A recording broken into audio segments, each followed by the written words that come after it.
तेनालीराम और महाराज की खांसी। सर्दियों का मौसम था। मौसम की मार विजयनगर की प्रजा जुकाम के रूप में झेल रही थी। राजा कृष्णदेव राय भी इससे बच न सके और उन्हें भी जुकाम हो गया।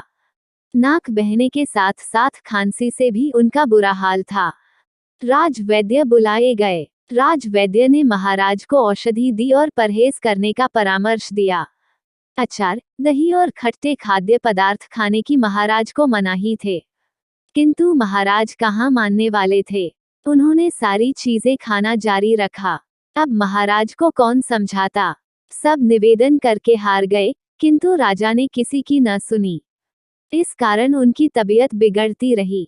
हारकर राजवैद्य और दरबार के मंत्री तेनालीराम के पास गए और उन्हें समस्या बताते हुए महाराज को किसी तरह समझाने का निवेदन किया। तेनालीराम शाम को महाराज के पास पहुंचे और उन्हें एक औषधि देते हुए बोले, महाराज, आपकी जुकाम और खांसी ठीक करने के लिए मैं एक औषधि लेकर आया हूँ। इस औषधि के साथ आपको परहेज करने की कोई आवश्यकता नहीं है। आप जो चाहे खा सकते हैं। अरे वाह, क्या इसके साथ मैं अचार, दही और खट्टी चीजें भी खा सकता हूँ? महाराज ने पूछा। जी महाराज, तेनालीराम बोला। महाराज बहुत प्रसन्न हुए और उस दिन के बाद से और ज्यादा अचार, दही और खट्टी चीजें खाने लगे। फलस्वरूप उनका स्वास्थ्य और खराब होने लगा। एक सप्ताह बाद जब तेनालीराम उनके पास पहुंचे और उनका हालचाल पूछा, तो वे बोले, तेनाली, हमारा स्वास्थ्य तो अब पहले से भी अधिक खराब हो गया है। जुकाम ज्यों का त्यों है, खांसी भी बनी हुई है। कोई बात नहीं महाराज, आप वो औषधि खाते रहिए, इससे आपको 3 लाभ होंगे। तेनालीराम बोला। कौन से? महाराज ने चौंकते हुए पूछा। पहला ये कि राजमहल में कभी चोरी नहीं होगी। दूसरा ये कि कभी कोई कुत्ता आपको तंग नहीं करेगा। और तीसरा ये कि आपको बूढ़ा होने का कोई भय नहीं रहेगा।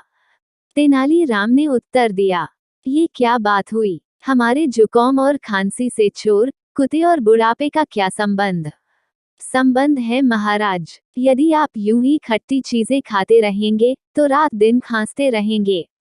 आपकी खांसी की आवाज सुनकर चोर सोचेगा कि आप जाग रहे हैं और कभी चोरी के उद्देश्य से राजमहल में घुसने का प्रयास ही नहीं करेगा।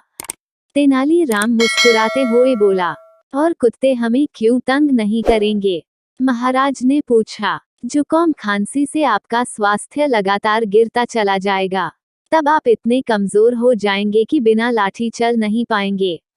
जब कुत्ता आपको लाठी के साथ देखेगा तो डर के मारे कभी आपके पास नहीं फटकेगा। और बूढ़े होने के भय के बारे में तुम्हारा क्या कहना है?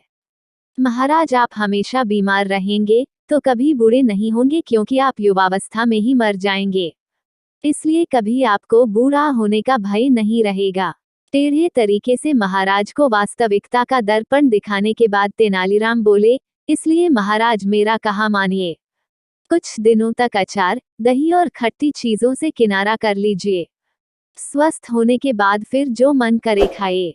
राजा कृष्णदेव राय तेनालीराम की बात समझ गए।